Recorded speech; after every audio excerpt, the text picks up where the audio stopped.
When was the last time you Googled something important and you actually visited 5 different websites before you made a decision? If you're honest with yourself, that probably doesn't happen much anymore. We type a question into ChatGPT, Gemini, or Perplexity, and we get an answer, one answer, and then we move on. So now here's a question that keeps me up at night, and it should absolutely keep you up too. When your potential customer does just that, when they type in who's the best, insert whatever you do, insert wherever you are, into AI, does your name actually come up? And if you don't know the answer to that, that's the big problem, and we need to talk about it.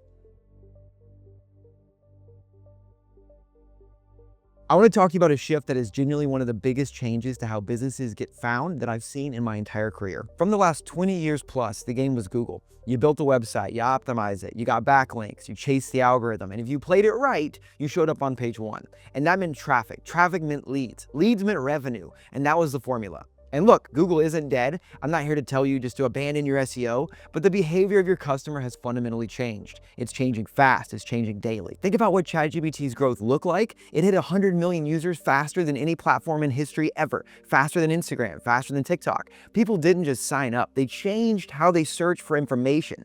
Instead of best accountant near me into a search bar, people are typing, I need an accountant who specializes in small businesses in Nashville. Can you recommend somebody? That gives you a bit of insight into how people are searching today. And the AI gives them exactly one name, maybe 3, but definitely not 10 blue links, just 3 names. And that fundamentally is a different game. And most businesses have no idea that they're losing it.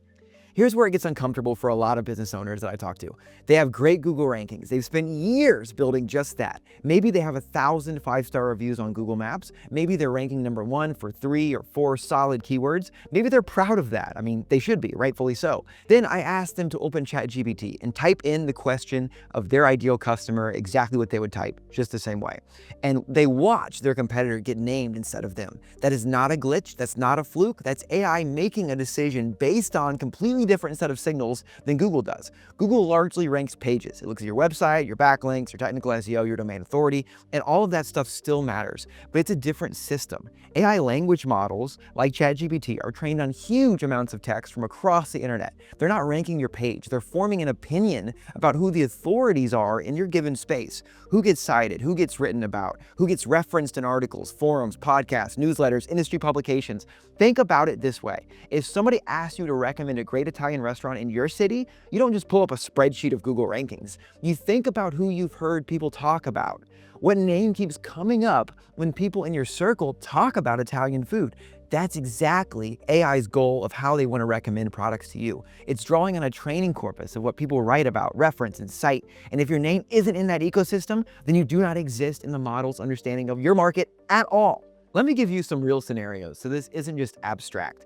I've been doing visibility audits for e-com businesses for years, and where we go and how we actually test how they show up in AI platforms in Google and basically anywhere, but the AI platforms are different. It's very, very different now. I worked with a brand that has been selling in their category for over 8 years. Strong product, loyal customer base, decent SEO, but whenever we tested how AI responded to queries like best insert product category brand or what's a good brand for insert use case, they didn't come up across any of the 5 different platforms we tested, not once. But a brand that launched just 3 years ago that has consistently been getting featured in gift guides, reviewed by creators, mentioned in the niche community forums, showed up in 4 of the 5 platforms we tested. And I've seen this pattern repeat across wellness supplements, pet products, beauty products, you literally name it. There is almost no correlation between how long a brand has been selling and how well AI knows who they are because of these new signals. But what there is a strong correlation with is this: how much does the internet talk about you in a way that feels organic, feels credible, feels contextual? And that's the one that really gets people going. I looked at a brand doing serious volume, top of their category in paid search and strong conversion rate, years of customer reviews on their site. And when I asked ChatGPT to recommend a product in their space, a smaller competitor who had been featured in a couple of critical roundup articles on major lifestyle publications and had a detailed buying guide on their site that also named their competitors, they got named instead. More ad spend, more reviews, more revenue. None of that mattered. The other brand had the exact external credibility signals that AI actually needed in order to rank them. The rules have changed, the scoreboard's changed, and most people are still playing by the old game and those old rules.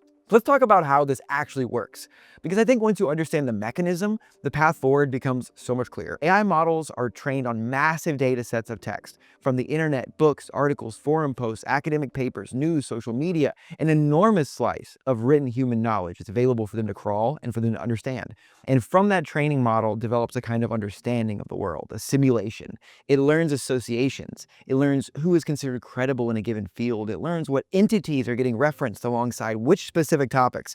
When you ask ChatGPT who the best accountant in your city is, it's not searching the internet in real time. It's drawing on everything it was trained on, plus that internet search, plus whatever retrieval mechanisms it has access to, and those are growing daily. And it's pattern matching. This means that a few things are enormous that are really critical that businesses have traditionally undervalued. Third-party mentions, being cited in articles, in industry publications, and local news and podcasts. That is gold for AI visibility, because it creates this signal that other credible sources trust you enough to reference you. Structured, clear content. AI models love content that directly answers questions, detailed FAQs, clear explainer content, content that demonstrates expertise in a specific area, in a specific geography, is topical authority. Not just writing about everything, but being very clear that your go-to voice is a specific set of topics. The more consistently and thoroughly you cover your core area of expertise, the more the model associates you with it. And entity clarity. This is one that most people haven't actually heard about. AI systems are so much better at referencing you when they can clearly understand who you are as an entity. Your name, your location, your category, your specialization. All of this needs to be consistent and clear across every platform where you have a presence. Okay, so now we understand the problem, and we also understand the mechanism. Now let's talk about what you can actually do. Step one, audit yourself right now, today. Go open ChatGPT, Gemini, Perplexity, type in the exact question your ideal customer would most likely ask. Something like, who is the best X for Y in your city? Do you come up? How do you come up? What do they say about you? This is your baseline, and I'll warn you, it might be humbling. You might not show up at all. You probably won't.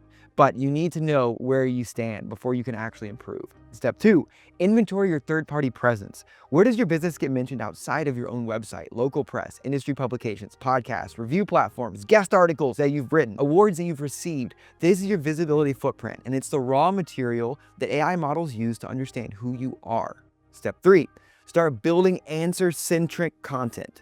What are the 10 main questions your customers ask most often? You probably know these by heart. Write them thoroughly, genuinely helpful answers to those exact questions. These are not keyword stuffed fluff. These are real substantive answers. And this is the kind of content that gets surfaced by AI when somebody asks a relevant question. Step four, pursue earned media intentionally. Look for opportunities to be quoted in these articles. Reach out to those news writers. You want to basically contribute to local news stories, to national news stories, write op-eds, write leadership pieces, even if nobody's reading it, because guess what? AI is going to read it. You need to feed this ecosystem.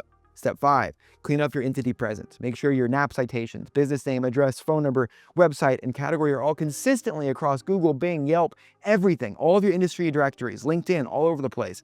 If there's inconsistency, that creates confusion for AI systems that are trying to understand who you are. Here's what I want to leave you with. The businesses that win the next decade of search are not going to be the ones who optimize the hardest for Google in 2018. They're going to be the ones who recognize this shift early, who understood that the game has fundamentally changed, and who started building their online presence in the places that AI decision engines actually read. You do not have to abandon everything you built, but you do have to add a new layer of strategy. And the earlier you start, the bigger the advantage. So go do that audit right now. See where you stand. And then if you want to talk about what you can do with what you just found, I'm here. Drop a comment below, shoot a message, or check the link in the description. I'll talk soon.